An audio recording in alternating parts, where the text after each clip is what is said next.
Okay, good afternoon, ladies and gentlemen, dear students, dear colleagues of Fontys Venlo, dear external relations who are attending this webinar today. I'm very happy that you're all here today at this very hot summer day in June. My name is Vincent Pijdenburg. I'm the lecturer of the Cross-Border Business Development Research Institute at Fontys in Venlo. And we, together with our founding fathers, the province of Limburg and Rabobank in Venlo and Omstreken, are organizing this series of webinars this day. What should have been seminars in the first place, but due to the current circumstances, we were forced to decide to change our methods, our concept into online webinars. So very happy to see that so many people are joining this webinar today. So welcome once again. This webinar is the third webinar in a row of 5 webinars in total this year, organized by our team. And today's webinar will be about cross-border retailing and cross-border shopping. And I'm very happy that our colleague, Carla Arts, will give you today a short overview of the cross-border retail world between the Netherlands and Germany in particular.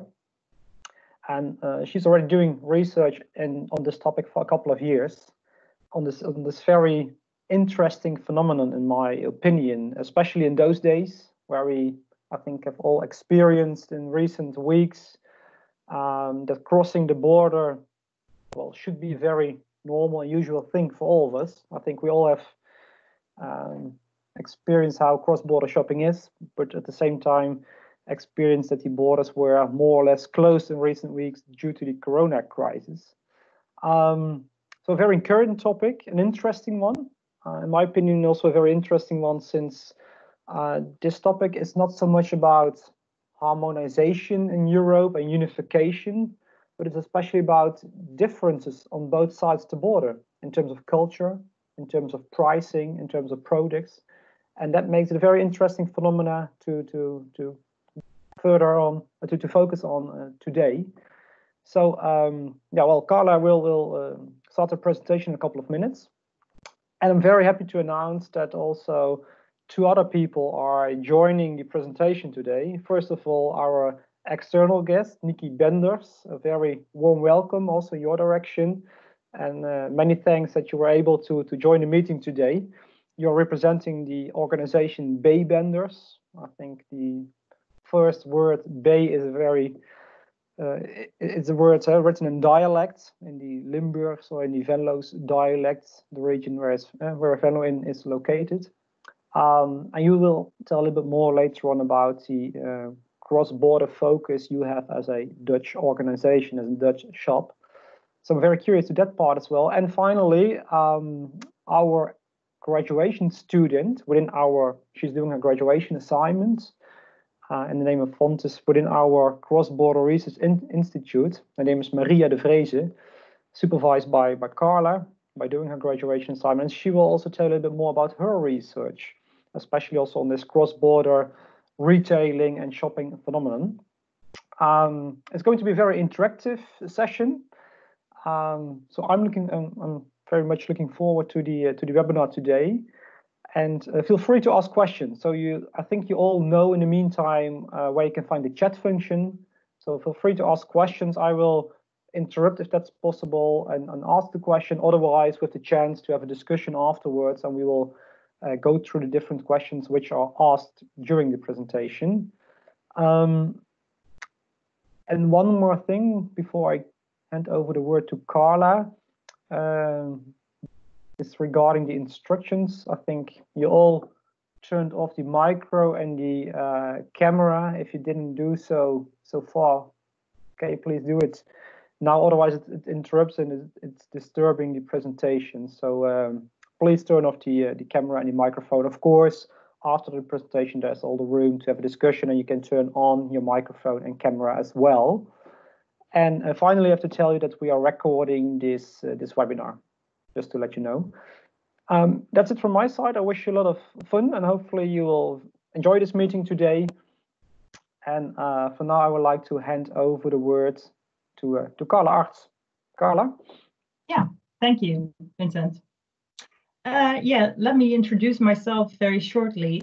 My name is Carla Arts, like Vincent already told. And yeah, since a year or so, actually since last year, I've been working for the lectorate.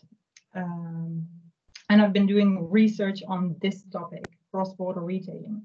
It's a very interesting topic for me. I grew up in Arsen, a village nearby Venlo, so I'm very familiar with seeing many German tourists coming to the city of Venlo for shopping. And maybe it's a nice anecdote to start with. I had German in high school in Venlo. My high school was in Venlo. And my German lecturer was actually always mocking the German buying tourists who came to the city of Venlo. So I think that is a bit typical for the relation that Venlo has with the German buying tourists that come here. So yeah, let's start with the real topic. The next slide.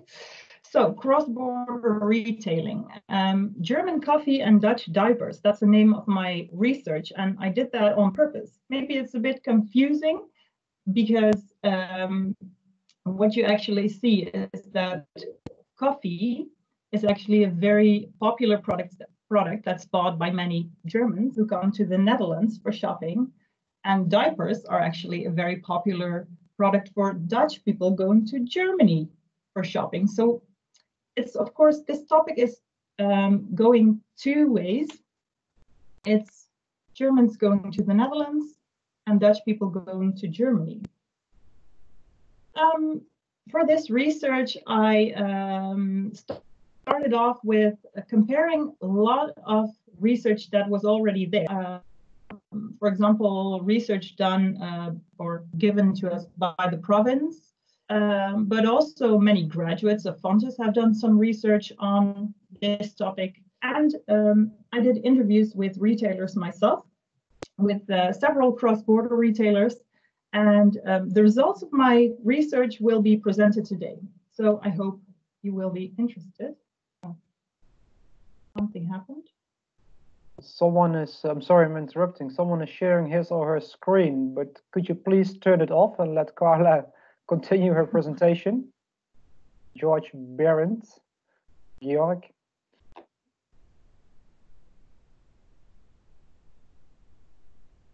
Okay, I'll share the presentation again. I'm sorry. Yeah. One moment.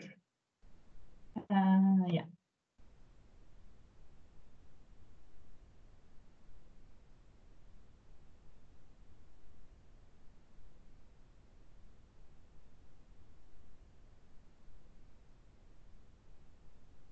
Let's see. I think we stayed here. Yeah, that's where we were. So cross-border shopping. Well, it all starts with open borders, of course. So that's why I started with a quote, actually. The EU integrated into its regional policies the idea of open and transnational spaces, seeking to realize a single space within all constraints to the movement of goods, people, service, and money have been removed. Well, if you read that quickly, you think, what are they actually saying? But what they are saying is that borders are open and that you can actually go across the border in order to go shopping or to do business, or many things are allowed. And in this case, Europe is a bit of a special place, I would say. So if you then look at cross-border shopping, and what else is very relevant for that is that borderlands can become places where people from different social and cultural backgrounds can meet. And in this case, in the border region where we live, where Fontys is also located, where I grew up as well, this is the German and the Dutch border. But of course, we have many, many other borders in Europe where the same thing is happening. And what you see in those border regions, there are people living close to the border on both sides of the border, actually. And what you see often is that people that are living closely on one side of the border then look a lot like they're quite similar to people who live closely on the other side of the border. And actually, the people from across the border are more similar than, for example, Dutch people from this region to people in Amsterdam, or German people from this region to Berlin people. So that's what this quote is actually saying.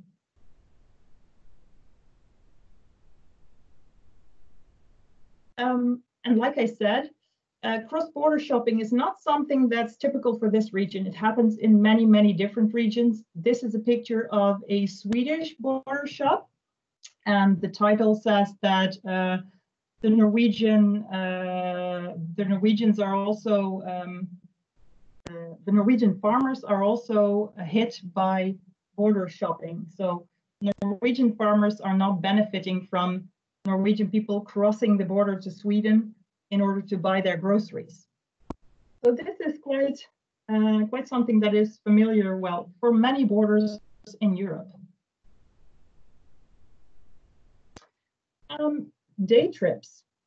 And that's something else that's very interesting, since Limburg, this province, is actually the province where the most Germans are coming for day trips. So this province is the province that's most visited by German day trip people. And actually 2 in 5 German people are actually visiting the Netherlands for a day trip every year. And in summer, that's even higher. And on average, 84.50 euros are spent during a day trip. And the total economic value of all of these day trips together is 3.94 billion euros. So that's quite a lot of money.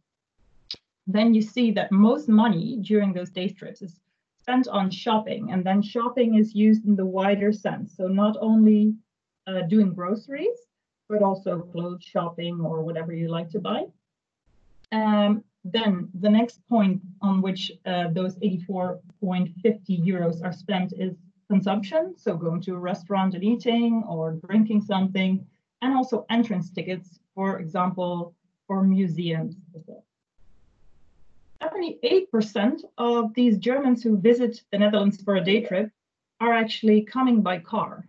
And what you see is that if we go back to the total picture of 2 in 5 Germans coming to the Netherlands for a day trip every year, then Dutch border cities are the cities that are benefiting most of these day trip visitors. So that is something to start off with, because if you have a look at it, cross-border shopping might also be some kind of day trip. We'll come back to that. Like I said,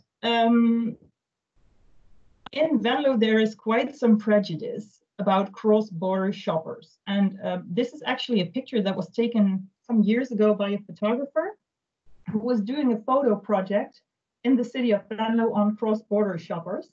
These are people who bulk buy some candies, I think.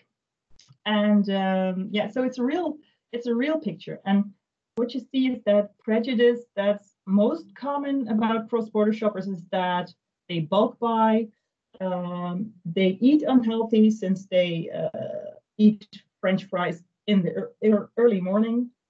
They're price hunters, and the most bought products are coffee cans and medicine. Well, of course, these are prejudice, and what I would like to see in my research, and what you'll also see today, is if this is true or not.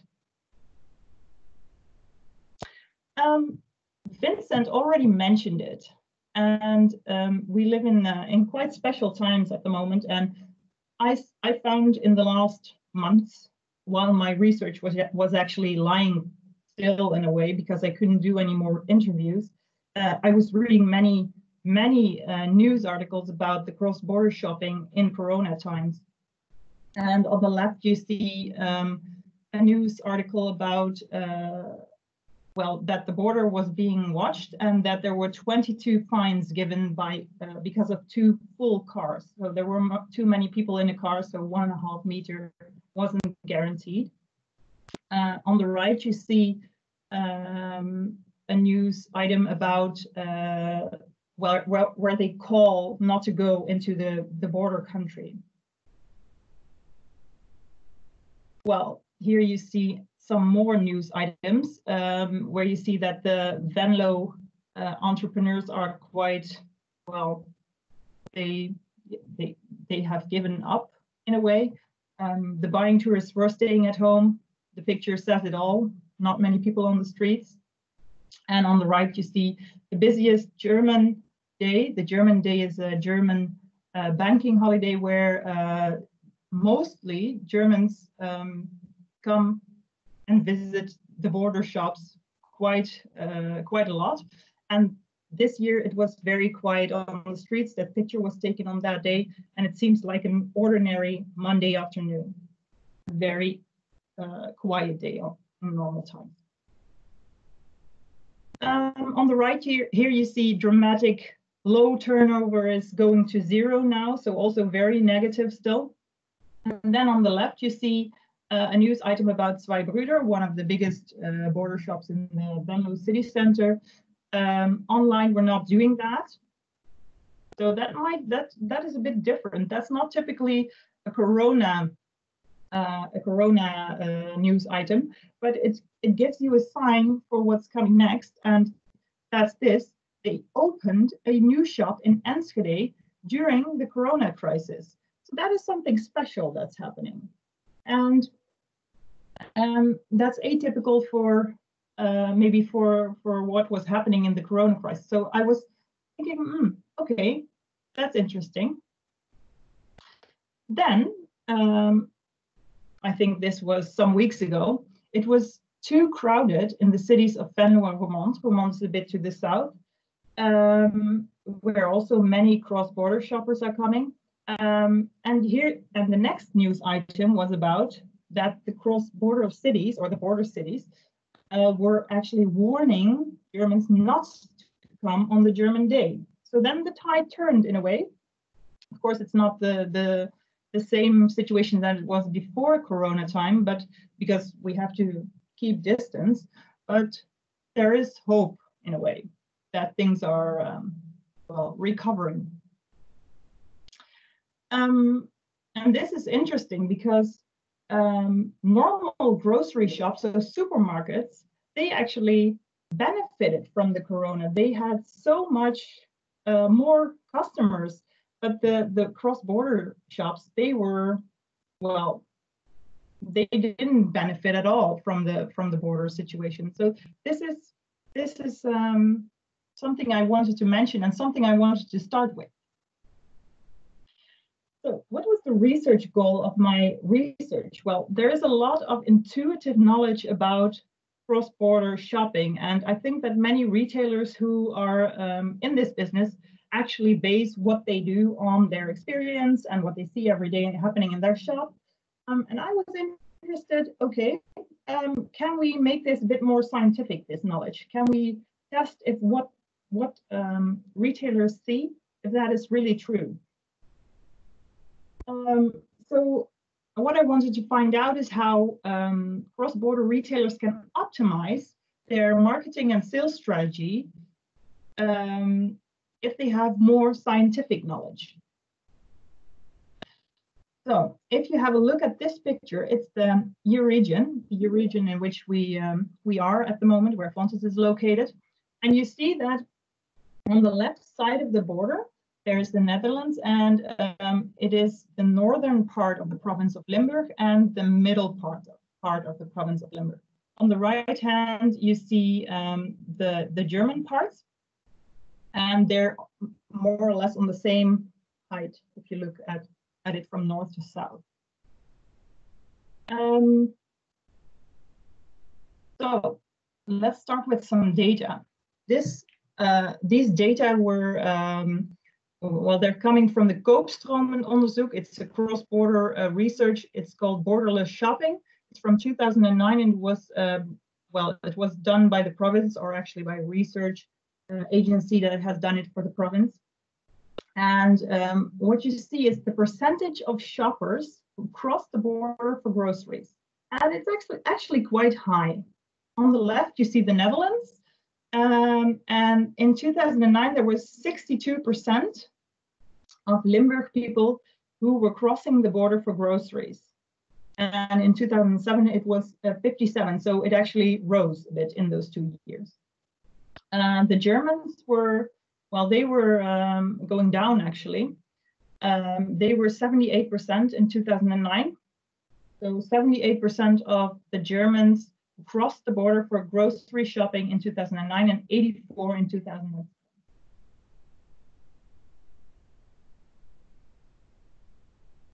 So what do they spend? Which share of their annual spendings on grocery shopping do they spend then? And that's more or less the same in both countries. It's 5% in the Netherlands and 6% in Germany in 2009. In 2007, both nationalities spent 5% of their spendings, their annual spendings abroad on groceries. So what were the main reasons for crossing the border for groceries? Well, both nationalities think the main reason is that products abroad are cheaper. Well, so the main reason that people cross the border for shopping, doing groceries, is price. That's quite logical. But then there are some other reasons that are also important. It's fun to do grocery shopping abroad. And for Germans, better opening hours or days are actually very important. Free parking, on the other hand, is for Dutch people very important.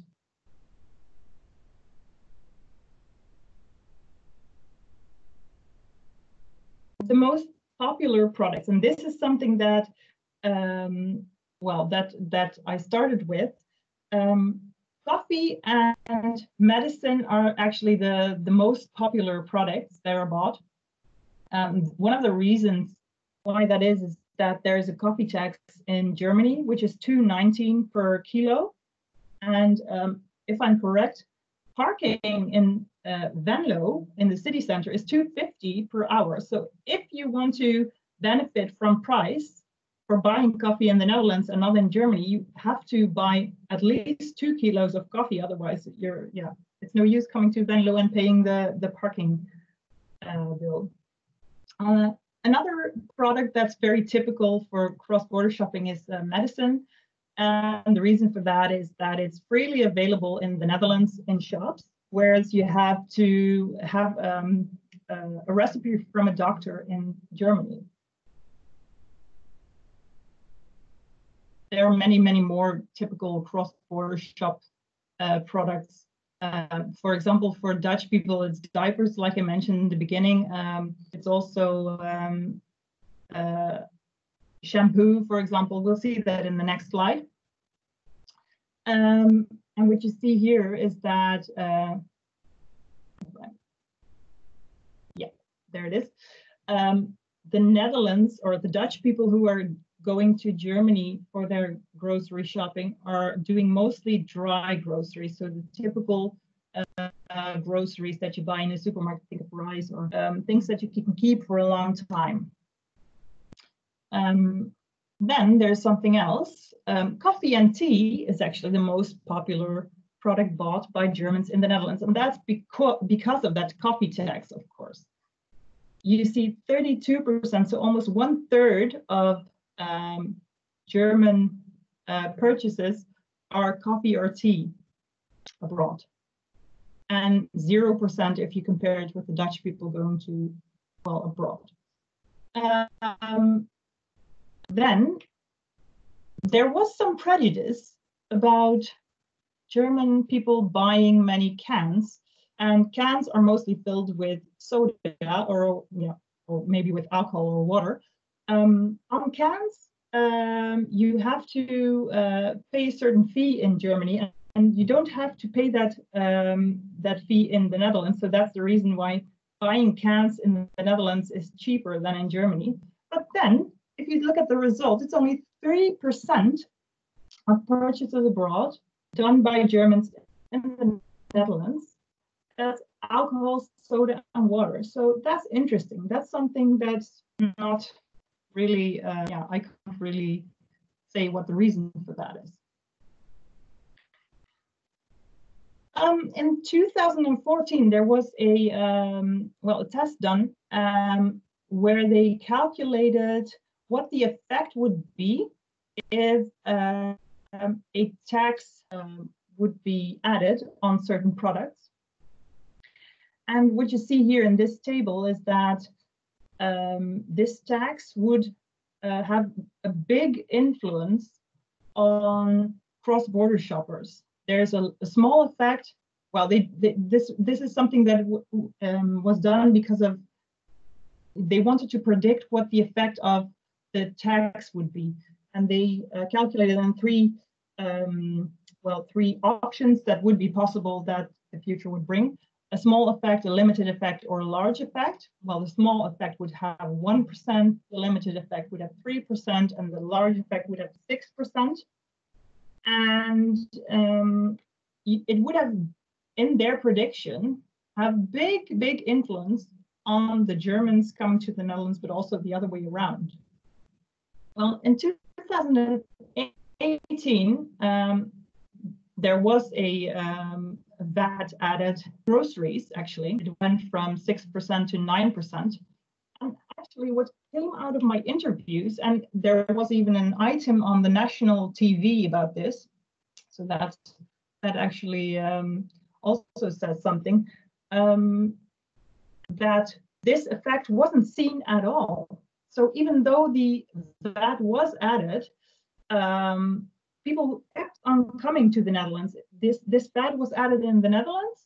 There, the VAT went from 6 to 9%. And what you saw was that German people kept on coming. So there was there were no losses because of this VAT. And that's quite interesting. And it made me think, well, maybe there's another thing that's influencing why people are coming across the border for doing their groceries. I asked retailers about that, and we'll come back to that later on. Carla, may I ask you one question, which sure. is asked on the chat by Hidde van Erp. He's asking regarding slide number 21. I think it was 2 slides ago. If you can say something about the trends and historical percentages, or in other words, what are the developments, or do we see any developments regarding the Dutch and German preferences in terms of what they're buying? That's a very nice question. This is taken actually from a quite old research. It's from 2009, that's right. In 2019, there was it wasn't a similar research, but it was also a research done on cross-border shopping by the province. So 10 years later. And I'm not sure if they split these factors, or how do you say, these categories like this. I know that they are presenting their research quite soon. So if you're interested in that, I think we are allowed to share the link in a couple of days when they are presenting their results. So there are some results about that, but they aren't, they're not presented by the province yet. I hope that is an answer to you right now. Yeah, thank you. Okay. I'll go to the next slide. And actually, your question was in a very good timing, because we're not allowed to share these results yet from the province, but maybe I can give you some larger overview of what's going on in the cross-border landscape at the moment. And that's actually more recent than 2009. What you see is that the northern part of Limburg is actually benefiting the most from people who are crossing the border for doing groceries, and also the other way around. In middle Limburg, that's the southern part of the euregion, So if we go back one slide back, here you have, I don't know if you see my arrow here at the screen, but here you have Northern Limburg and here you have Middle Limburg. And well, the northern part of this province is actually benefiting the most from people who are coming for their grocery shopping, who are crossing the border for their grocery shopping.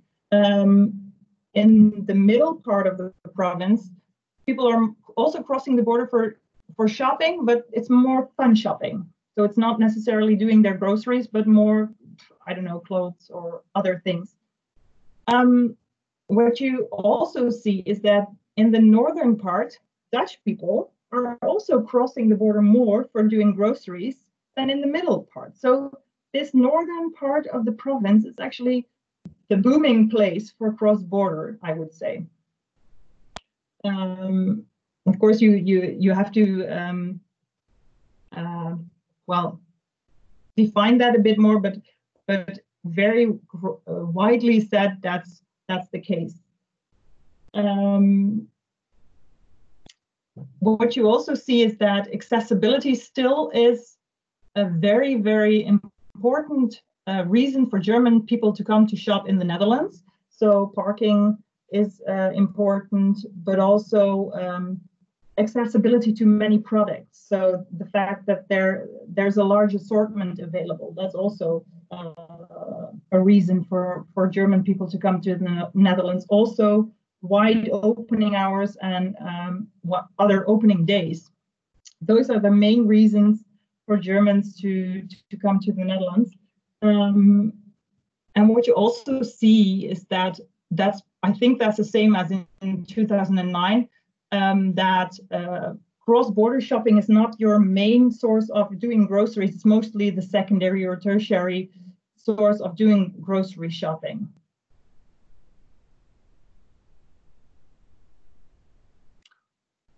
This is a picture that I took from a news item that was broadcast on Dutch national TV. You see a Dutch lady at, I think, I'm not sure what the logo says on the picture, but it's in a shopping center in Germany. She's at the beginning of the Corona crisis, crossed the border to Heinsberg, where there was a big Corona outbreak, and they interviewed her on doing that. And what you also see is that the parking lot is still very full of cars. So I want just as an illustration of how it developed in the beginning of the Corona crisis. Not really much. People let the Corona crisis stop them from shopping across the border, and later on it really went down. And I think now it's climbing up again. If you have a look at Dutch people going to shopping in Germany, you see that they're very focused. They go there, shop what they need, and they're driving back. They're not driving as far as Germans who come to the Netherlands for their shopping trip. And on average, Dutch cross-border shoppers who go to Germany stay very much shorter, maybe as in a normal shopping trip, half an hour. And German shoppers coming to the Netherlands spend a longer time in the shop doing shopping than the Dutch people. That's also something that was very interesting, at least 2 hours. Then I wanted to know if this was, well, what we discussed up until now was mostly taken from research that was already available. So what I'm going to discuss now actually comes from the interviews with the retailers. And they gave me an image of, well, what this target group looked like. And well, the first answer they gave me is that the average age of Dutch shoppers in the Netherlands, I actually interviewed 4 Dutch retailers. And the initial plan was actually to do interviews on the German side and also do interviews with retailers there. But unfortunately, I hadn't come so far before the Corona crisis, so I wasn't able to do them yet. I will do them as of September, probably, if things will recover fast enough. but this is the well, these are the answers that I got from the retailers on the Dutch side, and the target group that they describe is a German target group. The age is on average 40 to 45, and their income is lower to middle class, actually.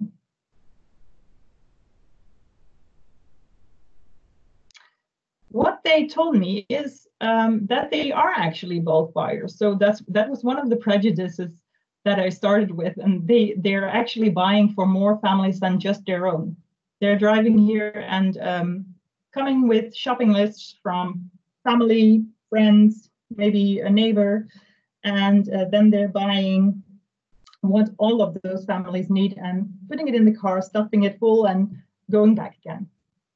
Often, these grocery shopping sprees are actually combined with a day trip. So it's not just grocery shopping, then it's combined with something. For example, with fun shopping, and then fun shopping would be shopping for clothes or interior stuff or flowers or plants or so, or a visit to the market, or consumption, as in going to a restaurant or a place to sit and eat and drink something. Most retailers told me that their customers are willing to travel up to 100 kilometers for their shopping trips. And even one retailer told me that it was 250 kilometers, so that they have customers from 250 kilometers away. That's really, really, well, in my eyes, that's really far. What also was interesting to me is that in the city center of Venlo, so this is specific for the city center of Venlo, cross-border shopping is closely connected to a feeling of nostalgia and generations. So their customers, they were really having this feeling of nostalgia, and they had been coming with their parents and maybe with their grandparents. They had taken them to that shop, and they actually wanted the shop to, well, they wanted to see things in the shop that referred to that nostalgia. So when old things were removed, customers actually protested, and then the old things came back into the shop, so that it was a bit more of a nostalgic feeling, actually. For the other cross-border shoppers, so not for the city center of Venlo, this feeling of nostalgia was much less important. Their price and practical shopping, as in there's a parking space in the surroundings, I can park for free. Those things were much more important than this nostalgic feeling. All interviewed cross-border retailers had other shops around their shop. So you can think of a fish shop or interior shops, or in the city center of Venlo, of course, it's an entire city center. And oh, someone is going. I'm just taking the presentation back. Interviewed retailers weren't very consciously integrating culture differences in their marketing and sales. So they weren't treating Germans in another way than they would treat probably Dutch customers. Or maybe that's something that I have to define.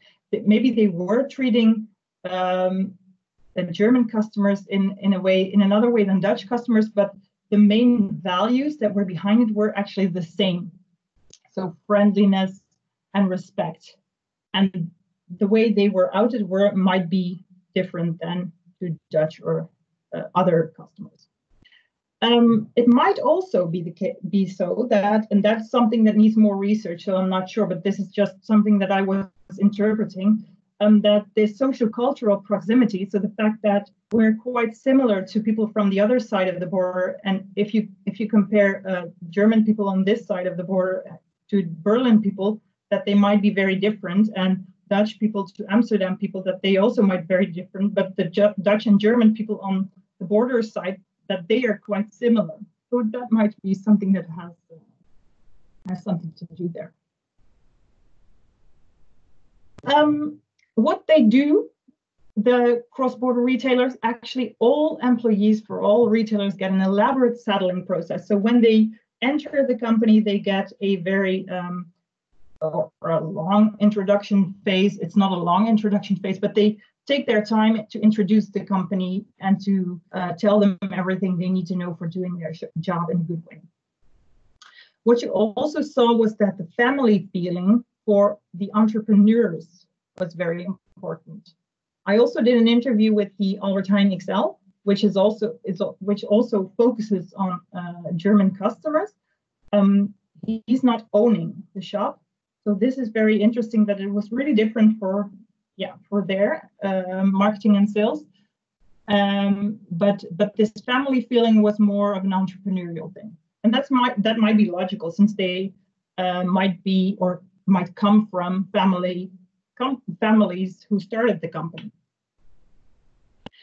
The employees of Zwei Brüder in the city center of Venlo, they get a special sales training in which cultural aspects play a role, and they really focused on sales and friendliness to customers and the cultural aspects of that. The other retailers didn't invest in such a specific training or no training at all. Carla, may I ask you a question again? Yeah, sure. We got a question in the chat from Linda Amen, and she's asking, since when do employees of the Zwei Brüder receive special sales trainings, and which employees? Can you say something more about this?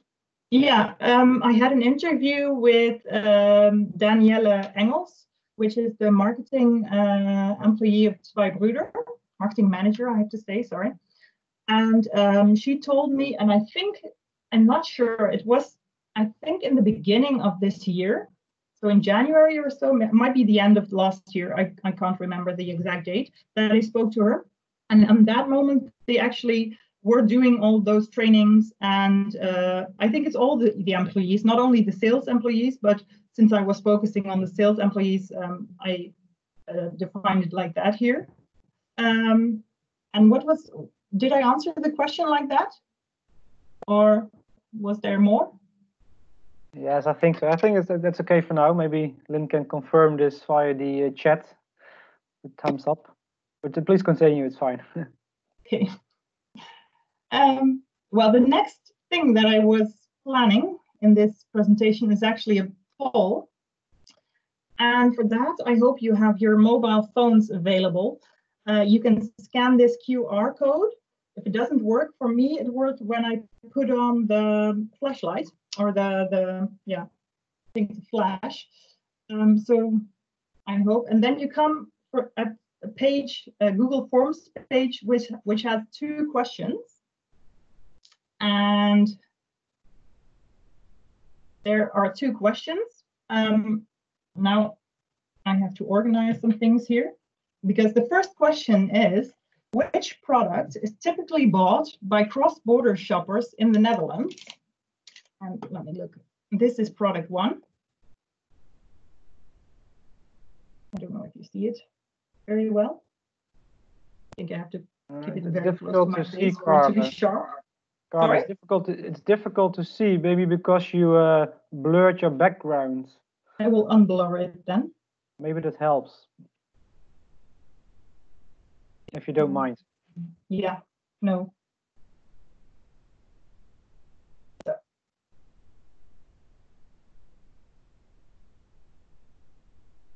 I also put some, I put the brand away because that might give the answer. So this is product 1. Can you see it well now? And this is product 2.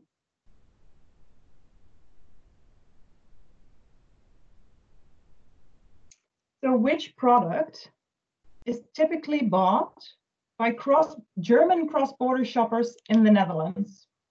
Now I hope people will give some answers.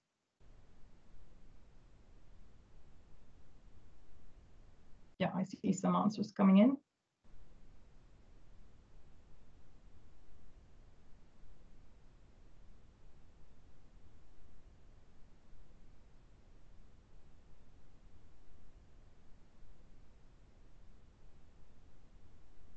It's nice because I see it updating all the time. 13 people have answered so far. Once again, the request to Mr. Georg Behrendt to stop sharing the screen, please. Thank you. This is product 1 again, and this is product 2. Better, thank you.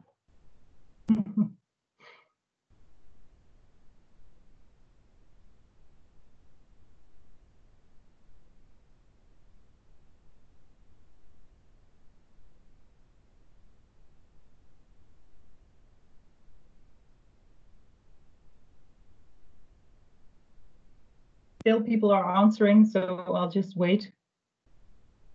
There will be a comparable question again after this one, by the way. And I see actually that most people are right. I see 21 people say that product, 22 people are saying that product 1 is the product that's most bought by German customers in the Netherlands, and that is of course correct. It's coffee. And it's also, I can show you the brand as well, it's Jacobs. I think it's a quite well-known brand. Oh, I get a chat that if you send it, then you can't give the second answer. So maybe I can give you the QR code again, so you can scan it again. I have to share my PowerPoint again. One moment.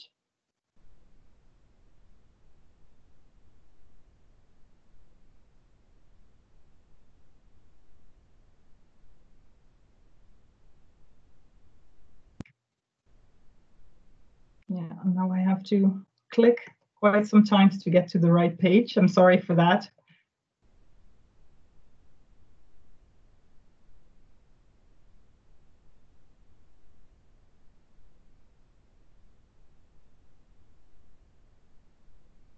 Oh, now I'm too far. There it is, the poll again. So the second question, we'll do it quite fast. I hope you can scan it again. I don't know if it works. I see that some people have answered question 2 already. So I suggest that we skip the second question also because of time. We still have some people who are waiting to talk. I'll just continue then without the second question, unfortunately.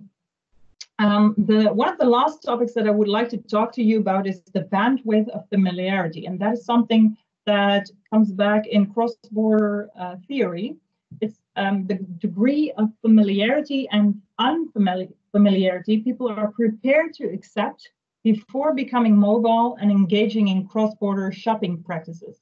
So it's this feeling of comfort or discomfort that people get when they see something that is something they're used to or something they're not used to. And well, they influence the fact that people are going across the border for shopping, actually. And these are in push and pull and keep repel factors. Push factors are reasons to escape the daily settings of your everyday life. They are reasons to go across the border for shopping. And pull factors are reasons,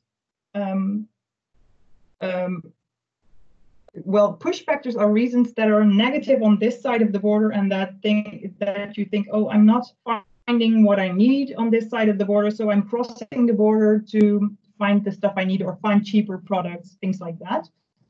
And pull factors are okay, but on the other side of the border, it's looking much more pretty, or the opportunities and benefits on the other side of the border. So they pull you more or less to going across the border. So these are both factors. Push and pull factors are factors that make you move, and then keep and repel factors are factors that make you stay where you are. So then you don't cross the border. So they're actually the opposite of these. And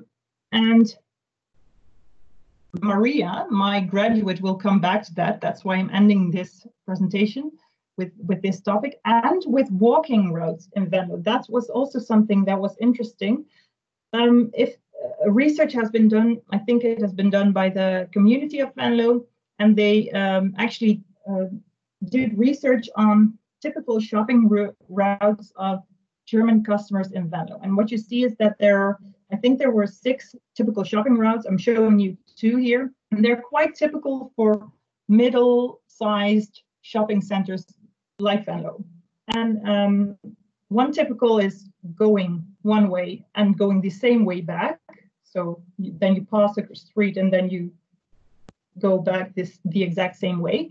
And the other one is a variant on that. It's going one way and then with a tiny square, and then coming back on the same street and going to the same place where you started again. I think all routes that they found were starting at the Nolensplein. So all the typical walking routes the German shoppers in Venlo were going were starting at the Nolensplein. And Maria, my graduate student, did actually research into that, and she will tell you more about these 2 topics. So Maria, I'm very happy to introduce you, and I'll stop my video and then you can start yours. Thank you. So as Carla already described, Venlo is an attractive place for the German cross-border shoppers, but it does not necessarily mean that they visit all stores in Venlo. An example of this is actually Benders. They are also located at the Nolensplein, where, for example, Prejudice is also located, who does in fact attract mostly German consumers. So to learn how this works and what influenced the consumer store choice, I did some research for Benders on how, what their possibilities are to attract the customers with their current concept, because they have a concept that really focus on the local aspects and the stories behind the products. But Nikki will tell you more about that later on. So I started off with the basic motivation behind shopping. So I looked into hedonic and utilitarian motivations and compared this with cross-border shopping motivations. This shows that utilitarian shoppers are mostly seeing grocery shopping as a job to be done, so mostly task related. And for them, it's important to have as much convenience as possible. So motivations for them to cross the border is actually because it brings them more convenience. So for example, the different opening hours, better parking facilities, or assortments that offer more complete and more available options. This, on the contrary to hedonic shoppers, they actually enjoy the shopping experience and the processes behind it. So for them to cross the border, it's mostly to experience the different environment and atmosphere, or the differences between stores or products. Then I looked into the important factors of the stores that they shop at. So I did this with the marketing mix. So I looked at all 4 P's of the marketing mix, and of each factor I defined the most important criteria regarding store choice. This was also based on literature of store choice behavior as well as cross-border shopping. So this resulted in, for product, the fact that they need to have a wide range of product categories and also offer non-food product categories. While as expected, price is mostly concerned with offering low prices, having strong promotional offers, as well as offering budget brands with cheaper price products. Thus, the location of the store is mostly focused on accessibility, meaning they need to offer parking facilities and also be closely located in the shopping center. And for promotion, we look into international focus promotion, meaning that the retailers also focus and advertise in the German language, for example. This, in addition with familiarity, as earlier described by Carla, this has an influence on whether consumers see a location as attractive or not. And by creating more experiences across the border or having more prior knowledge about the location, the certain keep and repel factors can be turned into push and pull factors. So in this study, I looked into the fact if this also influences whether consumers find certain aspects of a store attractive or not. So basically, I looked into 4 direct relationships. So the product, place, price, and promotion, and the influence and relationship with the shopping behavior. And we considered then the familiarity as the moderator. The data for this survey was collected by the German borderlanders. It was not specifically for the Venlo cross-border shoppers due to the corona pandemic, so that was not possible, unfortunately. So the results show that in general, most consumers do appreciate stores that offer large assortments. However, the product categories that include non-food are not as important as expected. Price, as expected, is in fact important. Location seems to be the most important factor in general, especially having availability of parking options and being closely to the city center. International promotion was actually interesting because that was expected to be quite important, as many retailers also do their promotion in the German language, for example, Zweibruder. But this was in fact not that important to most consumers. However, only location seems to have a direct effect on the store choice. So the other factors are in general important, but it doesn't really influence if they go to a store or not, but location does.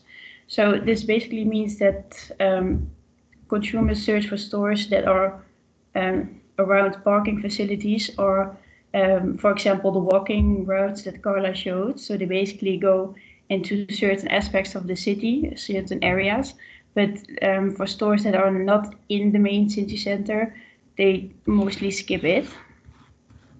Then the moderating effect. Familiarity, although it's important in the assessment of a location, it doesn't really have an influence on store choice.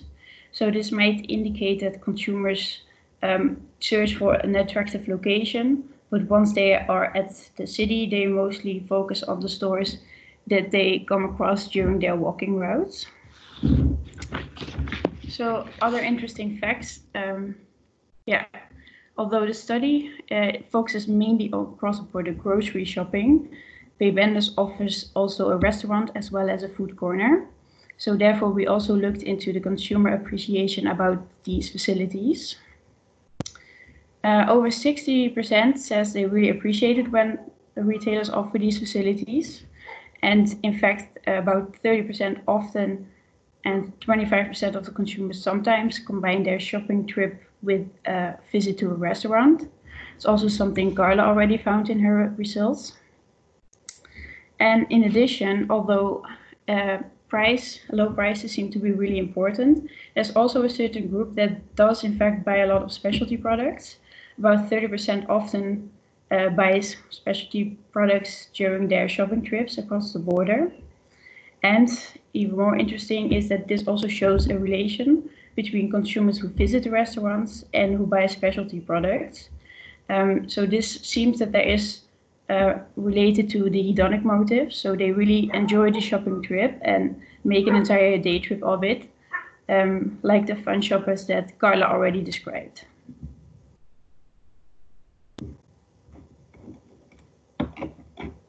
Yeah, thanks, Maria. Nice, very nice addition. I'm very happy with your research, actually. Was there, I think you were done, huh? Or not? Yeah, yeah, thanks. Then we're continuing to Nikki Benders, who is actually part of the management team of Benders, which Maria did her, well, of course, Maria did her research for the lectorate, but also partly for Benders. So, Nikki, are you there? Yeah. Yeah, thanks. Nice. Nice that you're here. Once again, a very warm welcome from all of us.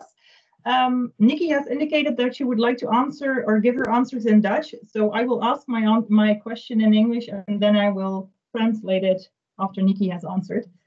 So Nikki, maybe you can describe the concept of Benders shortly to start with. Ja, natuurlijk. Benders is een innovatief concept waar horeca en retail bij elkaar komen noemen ze ook wel blurring. En we hebben daar de grenzen van blurring zoveel mogelijk in opgezocht. En belangrijk is eigenlijk lokaal product, het verhaal achter het product en transparant zijn. Zowel in waar komt een product vandaan, als hoe komt een prijs van een product tot stand en waarvoor betalen mensen wat. En alle verse ambachten zie je eigenlijk onder één dak. So I hope I remember everything now. So Bay Benders is an innovative concept where they make use of they actually do a lot of blurring, where they combine hospitality, so restaurant, with retailing. There are many, I don't know if the right word is craftsmen, but people like butchers or bakeries who are all under one roof. And one important factor thing that is very important for Bay Benders is transparency, that you can see where products are coming from, so that you can see how they were located and where they were produced and everything, but also the pricing, so what the consumer is actually paying for when he buys a product at Bay Benders. Did I forget something, Nikki? Nee, klinkt goed. Okay, good. When we were talking before this webinar, you also said that your location and the fact that you are located where you are close to the Nolensplein is actually causing a crossover effect. Can you tell us a bit more about that for cross-border shopping? Jazeker. We zitten dus inderdaad in de Duitse hoek van Venlo, zoals ze vaak zeggen. We hadden in het begin ook wel verwacht dat wij in percentage heel veel meer Duitsers zouden krijgen. In het eerste jaar was dit nog geen 10%.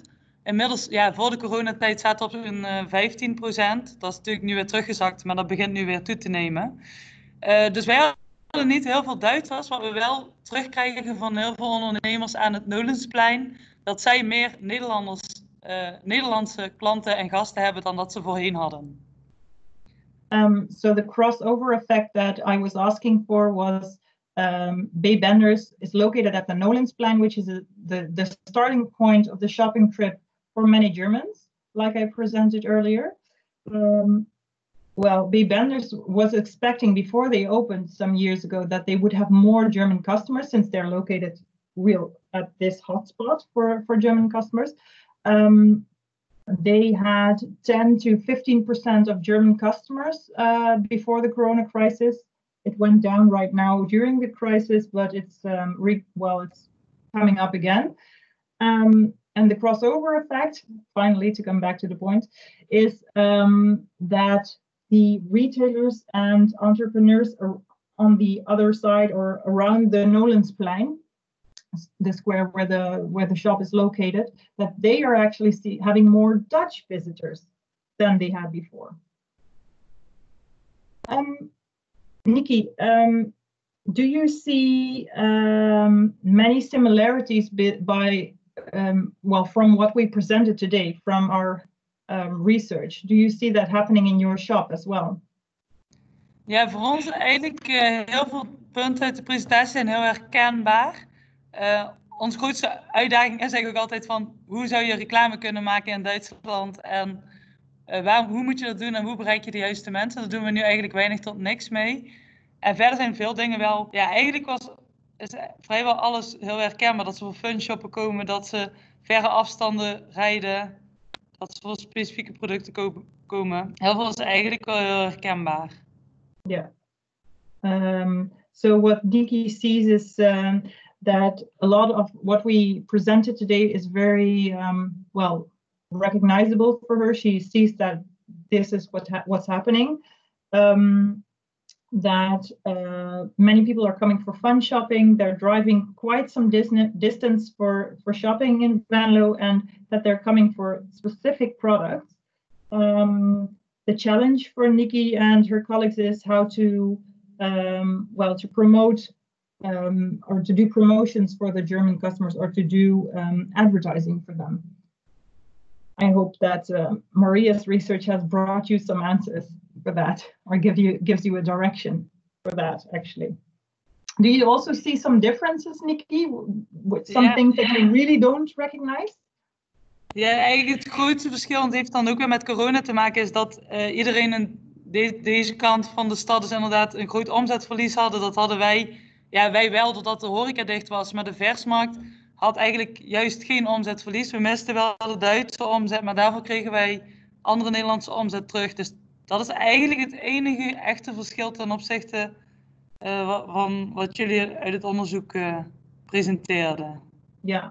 So Bay Benders actually one thing that is really different from our research is that Bay Benders didn't lose so much turnover because of the corona crisis. That's not typical for the German corner. I think many shops in the German corner of the Venlo city center lost quite some turnover because of the corona crisis and German customers who weren't coming anymore. Bay Benders lost their German customers during the corona crisis, but they gained back Dutch customers, so they didn't have any turnover loss. Yeah, well, thank you, Nikki. I'm very happy that you could join us. I don't know, do you have anything left that you would like to say? Ik heb niks meer wat ik nog wil zeggen. Okay, well, thank you very much for being here, and yeah, I'm happy with it. This is nice. This is actually the end of the presentation, and I don't know if there are any questions left. Yes, Carla, thank you first of all for the very interesting insights you delivered regarding the cross-border shopping phenomenon. There's one very recent question which is popping up, which is meant for Nikki Bender. So maybe hopefully she's still online. Is it possible to order online at Bay Benders? Nikki, can you answer the question? Jazeker. Op dit moment werken wij alleen nog met in Venlo. Dan kunnen ze wat eetgerechten bestellen, maar dat is niet heel uitgebreid. En we zijn heel hard aan het kijken of we met een webshop wat kunnen, maar doordat wij alles handmatig en op één locatie moeten doen, is dat wel heel complex ten opzichte van een groot concern, zeg maar. Yes, okay, thanks. You can so translate very briefly, it? Yeah, sorry, I will. Okay, very briefly summarized, at the moment this is possible only via a network which is set up in the city of Venlo for retailers and restaurants. They are working on it, but it's a difficult challenge since they are not a part of a bigger organization, so they have to do everything themselves. So maybe in the future, but not yet. One other question is coming in. It's called, what effect did the opening of the parking at Kazerneterrein, I think the people from Venlo know where we are talking about, have on the walking routes in Venlo? I think this question is meant for Carla. That's a good question. I think it was quite minor, but I would have to look it up to be sure. I don't think that was a big effect. Mm-hmm. Yeah, if I speak from my own experiences, I think it has maybe a small or slight effect, but not that big. Most the German customers want to use their looking for the English word, their carrier, the winkelwagen in Dutch. Their cart, yeah, shopping cart. Thanks. And for that reason, it's not really an option to cross the bridge across the River Meuse. So I guess that most German customers still using especially the parking garages underneath the Nolensplein Square. I even think that there was a research that said that German customers visiting Venlo were actually willing to stand in queue or in line to wait for a parking spot close to Nolensplein, actually, then that they would park immediately at a place that was far further away of all the shops that they wanted to go to. So convenience and practicality here again is very important. Yeah, one other question from my side, Carla, regarding this topic, and it was also mentioned a couple of times during your presentation, the role of e-commerce or online shopping. Is this a topic which plays a role at the moment within those cross-border shops you spoke with? And then maybe also from a more legal perspective, is it überhaupt possible to deliver across the border? I don't know about the legal aspects, but I don't think that's really a big issue at this moment that they're developing at this, that they're willing to invest in. If I think back of the conversations I had, it was really about people coming to the store, so physically, not online. Okay, interesting. And interesting question how viable this sector is in from the perspective of looking to the future and the e-commerce which is growing. But that's maybe an interesting other question to do research on. If there are no more questions for now, and it doesn't seem so in the chat, only one further remark, interesting tip maybe regarding the Butterfahrt. Nina says it's a very interesting German shopping trip concept with a long history, 1958 until 1999, and it's had a great impact on the German shopping behavior.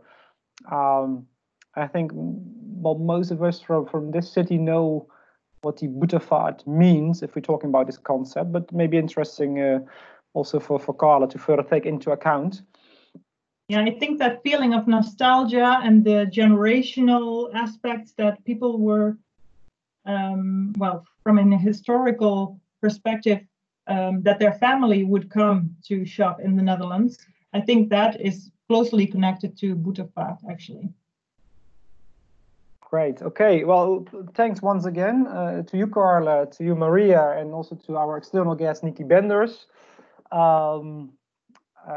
But especially also to you as visitors, as audience. Thank you for asking the questions. Thank you for listening, as said, during this hot pre-summer day. And hopefully see you again from our perspective on the 22nd of September. So take some time after the summer break. Our colleague, Pieter van Gogha, will tell you a little bit more about cross-border competences and cross-border recruitments, an interesting phenomenon in terms of the European single market and the movement of labor and people across the border. Thank you once again. I wish you all a nice day and hopefully seeing you next time. Bye-bye.